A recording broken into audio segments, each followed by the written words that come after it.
Assalamualaikum warahmatullahi wabarakatuh. Salam sejahtera untuk semuanya. Saya Pak Ali dari Insight Chamber. Berikut ini adalah video Teorema Pythagoras bagian yang kedua. Peta konsep. Di video ini kita akan belajar tentang menentukan segitiga lancip, tumpul, siku-siku, teorema pertidaksamaan segitiga, dan perbandingan sudut istimewa. Menentukan jenis segitiga lancip, tumpul, dan siku-siku. Segitiga lancip. Berikut ini adalah sebuah segitiga ABC. Nama segitiga itu didasarkan dari nama titik-titik sudutnya. Jika diketahui AC, AB ya lebih kecil dari BC, artinya panjang AC, panjang AB itu lebih kecil dari panjang BC, maka segitiga dikatakan lancip jika BC kuadrat itu lebih kecil dari AC kuadrat tambah AB kuadrat. Contoh soal, ada segitiga ABC, misalkan panjang AC adalah 11 cm, panjang AB adalah 12 cm, dan panjang BC adalah 14 cm. Kita akan buktikan bahwa BC kuadrat ya, AC kuadrat tambah AB kuadrat memiliki hubungan sebagai berikut. 14 kuadrat ya, di sini 11 kuadrat dan 12 kuadrat.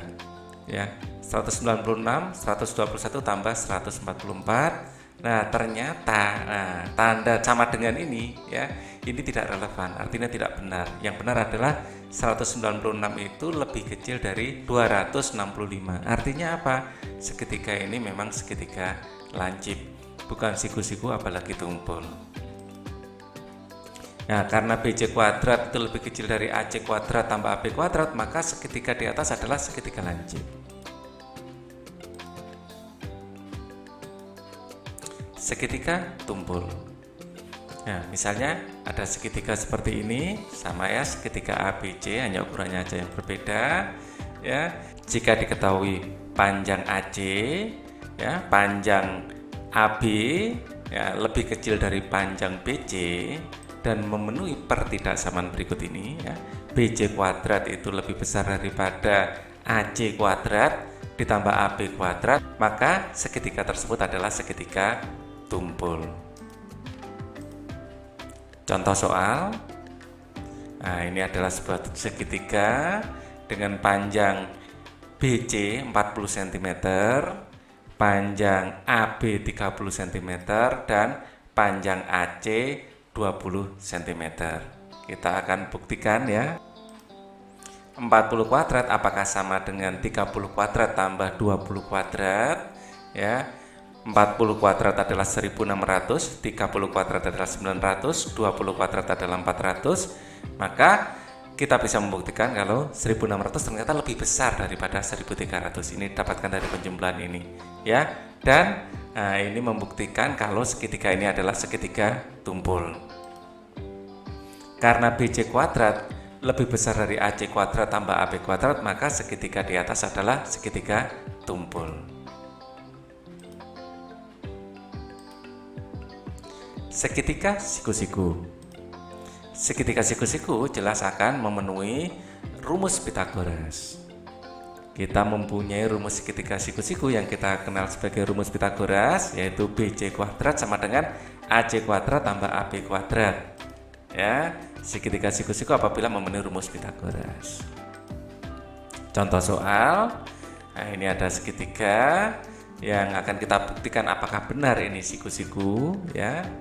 Panjang AC adalah 8, AB adalah 6, dan BC adalah 10. Maka dengan rumus ini BC kuadrat apakah sama dengan AC kuadrat tambah AB kuadrat? 10 kuadrat apakah sama dengan 8 kuadrat tambah 6 kuadrat? 100 apakah sama dengan 64 tambah 36? Ternyata sama. 100 adalah 100, dan ini memenuhi rumus Pythagoras, dan ini adalah segitiga siku-siku kesimpulannya. Karena memenuhi BC kuadrat sama dengan AC kuadrat tambah AB kuadrat, maka segitiga di atas adalah segitiga siku-siku. Teorema pertidaksamaan segitiga. Tiga buah sisi dikatakan membentuk segitiga bila berlaku teorema pertidaksamaan segitiga. Jumlah panjang dua sisi segitiga selalu lebih panjang daripada sisi yang ketiga. Jadi misalnya ini ada garis merah, ini kita namakan garis A, garis biru kita namakan garis B, dan garis hijau ini kita namakan garis C. Maka ketika garis ini akan bisa membentuk segitiga, ya seperti ini. Ya, ini ada syaratnya. Ya, ini A, di sini B, di sini C ya. Nah, syaratnya tiga sisi membentuk segitiga bila dipenuhi ketiga syarat berikut. Syarat yang pertama, A ditambah B itu harus lebih besar daripada C. A ditambah C, ya, A ditambah C harus lebih besar daripada B, dan B ditambah C harus lebih besar dari A. Ini adalah syarat tiga buah garis bisa membentuk sebuah segitiga. Harus terpenuhi ketiganya. Contoh ilustrasi tiga garis yang tidak dapat membentuk segitiga. Misalnya kita punya garis A, garis B, dan garis C. Kita lihat di sini A ditambah B. Nah, ini lebih kecil daripada C. Nah, kita akan lihat bahwa kalau apabila ini A ya, ini adalah B, dan ini adalah C, digabungkan tidak akan pernah membentuk sebuah segitiga. Jangankan dibengkokkan AB-nya, diluruskan aja nggak nyampe ujung. Jadi nggak akan mungkin ini membentuk sebuah segitiga. Tiga garis di atas tidak akan membentuk segitiga utuh karena A ditambah B tidak lebih besar daripada C. Kalau sama saja sudah nggak bisa. Ya, kalau sama A tambah B sama dengan C belum bentuk segitiga, tapi garis lurus gitu aja yang bertumpuan atau overlapping. Ya, contoh soal. Manakah dari sisi-sisi berikut yang dapat membentuk segitiga?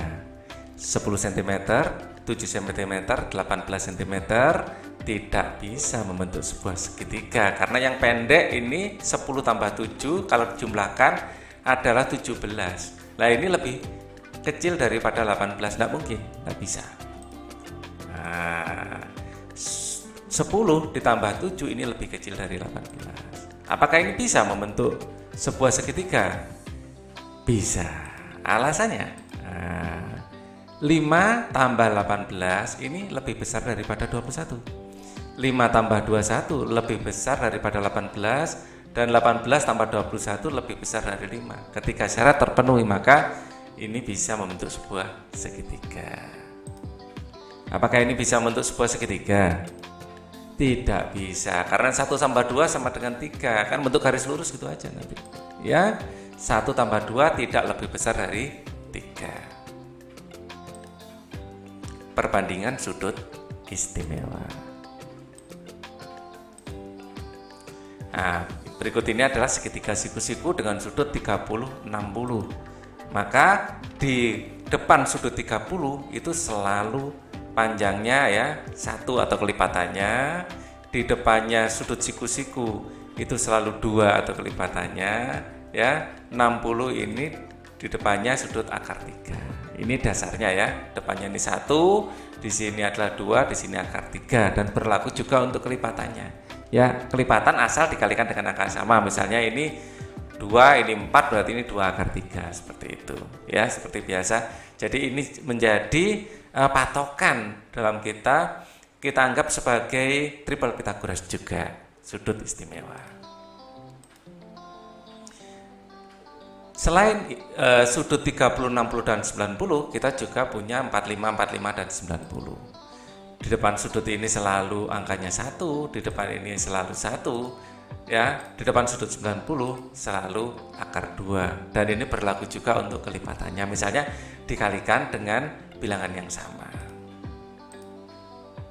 Kemudian, nah ini salah satu triple yang paling terkenal, 37, 53. Ya, ini triplenya di depannya 37 ini adalah 3, di depannya 53 ini adalah 4, dan di depannya 90 adalah 5. Ini triple yang paling penting ya, yang harus kita hafal di luar kepala. Contoh soal. Kita mempunyai sebuah segitiga P, QR dengan salah satu sudutnya diketahui 60 di sini ya. Ini soalnya gambar di samping menunjukkan segitiga PHR. Jika QR 8 cm, berapakah panjang PH dan PR? Ya, QR-nya ini adalah 8 cm. Maka kita akan memiliki perbandingan, di depannya 30 ini selalu 1 ya, di depannya 90 derajat selalu 2, di depannya 60 ini selalu akar 3. Perbandingan yang tadi ya. Sin 60 ini selalu 30, di sini selalu 90, kalau dijumlah harus 180 dalam segitiga. Oke. Kita memiliki perbandingan PH dibanding QR. PH dibanding QR adalah 1 dibanding 2. Nah, kemudian PH dibanding 8 sama dengan 1 dibanding 2. Dibanding itu sama dengan dibagi. Ya, maka PH bagi 8 sama dengan 1 dibagi 2. Dengan konsep perkalian silang, maka PH ya 8 dikalikan silang ke sini, setengah kali 8 adalah 4 cm.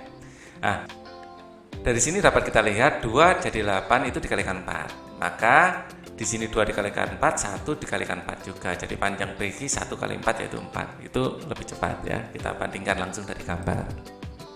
Sekarang kita cari panjang PR ya. PR dibanding QR, PR dibanding QR adalah akar 3 dibanding 2, ya kan? Nah, maka PR dibanding 8, ini 8 sudah diketahui adalah akar 3 banding 2, dibanding itu sama dengan dibagi atau per. Jadi PG per 8 sama dengan akar 3 per 2. Dengan konsep perkalian silang, 8 bisa kalikan ke sini, maka PG adalah akar 3 bagi 2 dikali 8 menjadi 4 akar 3. Atau 2 menjadi 8 dikalikan 4, nah ini juga harus dikalikan 4. 4 kali akar 3 adalah 4 akar 3, itu lebih cepat ya. Kita lanjutkan contoh soal lagi. Tentukan keliling persegi di bawah ini. Di sini adalah diketahui adalah diagonalnya. Nah, kelilingnya berapa? Nah, maka dengan melihat sisi sini saja ADC ya. ADC ini bisa kita lihat kalau di sini adalah 45 derajat, sudutnya di sini 45 derajat, maka berlaku perbandingan 1, di sini juga 1, di sini adalah akar 2. Maka kita dapat bandingkan bahwa AD banding AC, AD banding AC adalah 1 banding akar 2. Maka akan kita cari AD-nya ya, panjang AD-nya adalah AD dibanding 18 akar 2 ya, ini nilainya dimasukkan adalah 1 banding akar 2, dibanding itu sama dengan dibagi, maka AD dibagi 18 akar 2 sama dengan 1 per akar 2. Maka dengan konsep perkalian silang ini dikalikan ke sini, AD adalah 1 per akar 2 kali 18 akar 2 ya, akar 2 nya kita coret, 1 kali 18 adalah 18 ya. AD nya sudah ketahuan 18, yang ditanyakan adalah keliling ya. Maka keliling persegi adalah 4 kali panjang sisi. Panjang sisinya 18, berarti 4 kali 18 sama dengan 72 cm. Oke, mari berlatih. Ya, tentukan apakah segitiga berebut merupakan segitiga tumpul, lancip, atau siku-siku. Ini adalah segitiga yang pertama, segitiga yang kedua, segitiga yang ketiga. Nah, jawaban dari ketiga pertanyaan ini bisa kalian tuliskan di kolom komen. Ya. Kita berlatih lagi. Ini adalah pelatihan yang kedua. Tentukan panjang sisi yang ditentukan oleh huruf di bawah ini. Nah, di sini panjang sisinya berapa? Ya, ini panjang sisinya berapa? Nah, jawabannya bisa sekali lagi 2 pertanyaan ini. Pertanyaan pertama, kedua ya. Untuk bagian 2 ini ditulis di kolom komen. Silakan. Oke, terima kasih atas perhatiannya. Kita akan ketemu lagi di video berikutnya. Thank you for watching. Wassalamualaikum warahmatullahi wabarakatuh.